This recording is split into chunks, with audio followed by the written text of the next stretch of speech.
Nós já contamos como e quando a ferrovia cruzou o Paranaíba para fundar novas cidades e turbinar as mais velhas em Goiás. Vimos o esforço de pessoas e instituições para preservar pelo menos coisas e lembranças do apogeu da ferrovia. Ouvimos histórias de quem ajudou a construir e manter a linha de ferro. Mas vimos também um inaceitável descaso com a história. Hoje embarcamos na última viagem. Vamos descer em Goiânia e Anápolis, as duas maiores cidades do caminho. A estação de Anápolis teima de pé quase humilhada no centro da cidade. O telhadão do terminal de ônibus domina toda a paisagem. Sobrou um espaçozinho minúsculo do que foi a ponta da linha, a última parada da estrada de ferro Goiás. Tudo que chegava ou saía da cidade, chegava ou saía por aqui. Os vagões de pessoas paravam aqui e eles desciam, desembarcavam aqui com suas bagagens de mão. E as pessoas iam embora para casa, pegavam suas charretes, né? E aquela locomotiva ela fazia manobra, ia até a frente, onde tinha vários trilhos, e vinha de ré e chegava aqui nesse ponto aqui, que era o lugar de embarque e desembarque de cargas. Da estação ficaram o predinho do terminal de passageiros e o galpão de cargas. O espaço grande já esteve abarrotado do que chamavam de secos e molhados, mercadorias de todo tipo. A ideia era fazer os colonos lá fazendo plantações, escoarem os seus cereais até aqui a cidade, por isso nós temos vários armazéns aqui, e daqui ir para os grandes centros, Minas Gerais, São Paulo e Rio de Janeiro. Dos trilhos restaram duas vigas paralelas de pouco mais de 2 metros, sem os indispensáveis dormentes de uma estrada de verdade. O pequeno conjunto está em processo de restauração desde 2015, em boa parte graças à teimosia do Jairo em preservar o que sobrou. A estrutura que sustenta o telhado é da mesma madeira original. Tem uma certa graça e boa dose de engenharia. Portas e janelas ainda mantêm algum traço original, mas perderam pedaços e detalhes do figurino de antes. E nesse centro aqui, em vez dessa madeira, essa tábua, era um vidro grande, espelhado, vamos dizer assim, e a fechadura era outra, e ela está prestes a ser restaurada. A estação hoje está pintada na cor cinza, mas ela originalmente era mais amarelada, meio ocre, mas teve várias cores ao longo do tempo. E dá para ver aqui nesse descascadinho, ó. Já foi marrom, verde e um marrom mais escuro.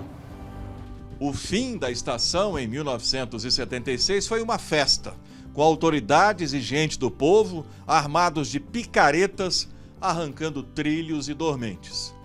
A cidade comemorava o fim do que considerava um trambolho atrasado. A moderna Brasília, recém-inaugurada, e as estradas asfaltadas que partiam dela impuseram à ferrovia uma derrota impiedosa e desnecessária. Por mais de 40 anos, a estrada de ferro conectou Anápolis e Goiás a todo o Brasil.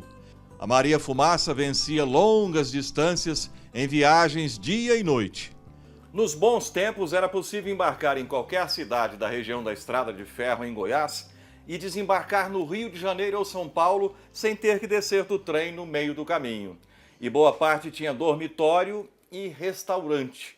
Isto aqui, ó, é um café montado dentro de um vagão no setor Marista, em Goiânia. É mais requintado do que aqueles daquele tempo.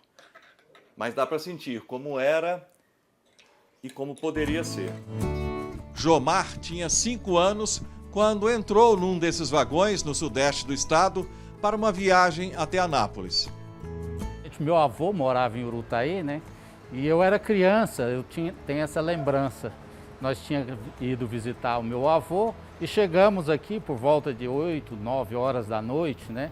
Aqui em frente à estação há um painel pintado há pouco tempo por um artista anapolino, Valdson Ramos, que reproduz cenas daquele tempo da década de 30 que envolve a estação. A própria Maria Fumaça, o movimento das pessoas aqui, a casa do chefe da estação, é como se a gente estivesse em 1935.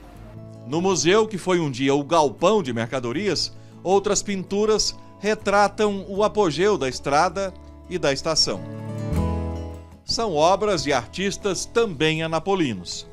O museu guarda ainda centenas de fotos que registram com nostalgia a construção da estrada e da estação. Tem coisas bem curiosas. Repare, por exemplo, que os operários da obra costumavam trabalhar com uma ferramenta na mão e uma arma na cintura. O time da Ferroviária, montado por empregados da estrada, disputava o Campeonato Goiano, bem antes dos conhecidos Anápolis e Anapolina. A estrada de ferro começou a declinar a partir da década de 1950 e 60, quando o governo brasileiro, principalmente depois do celebrado Juscelino Kubitschek, escolheu a rodovia como meio de transporte. Sem investimento, a ferrovia parou no tempo, encolheu, perdeu qualidade e charme. Muito passa por isso aí, né? Interesses econômicos que motivaram campanhas publicitárias desfavoráveis a uma coisa que era de fato favorável ao desenvolvimento. Jales Mendonça escreveu um livro que conta a história da criação de Goiânia, principalmente bastidores pouco conhecidos. E ele revela que, por pouco, a capital que substituiu Vila Boa não foi construída em Silvânia, em boa parte porque a antiga Bonfim já tinha estrada de ferro. Por que o Pedro do Bico encasquetou que seria essa região aqui de Campinas? Porque era do agrado dele, né? Ele já tinha optado, antes de escolher a comissão, vocês já percebem disso através de cartas de correspondências com os aliados políticos dele, que ele já havia escolhido Campinas.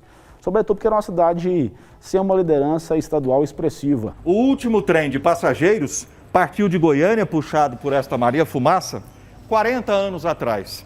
O jornalista Eurípides Cândido, que estava aqui na estação naquele dia, descreveu assim a derradeira viagem.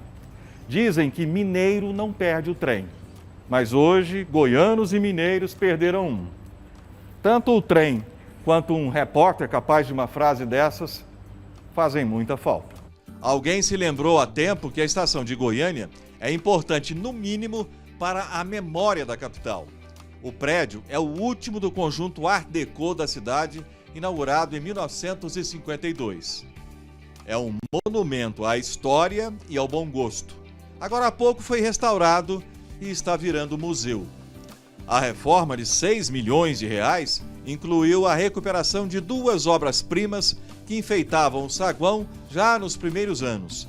Painéis gigantes pintados por Nazareno Confalone, o mestre de quase todos os grandes artistas plásticos goianos.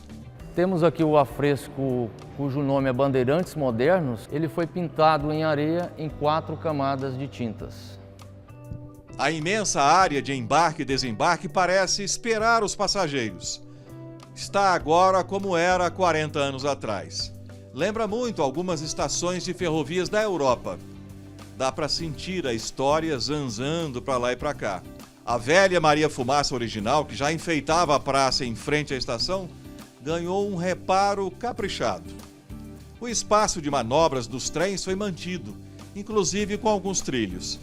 Pena que não haja um vagãozinho sequer dos velhos tempos para testemunhar a história. E não seria má ideia reproduzir o terminal em miniatura, como fez o arquiteto Nicolau Calil Mussi, de 77 anos.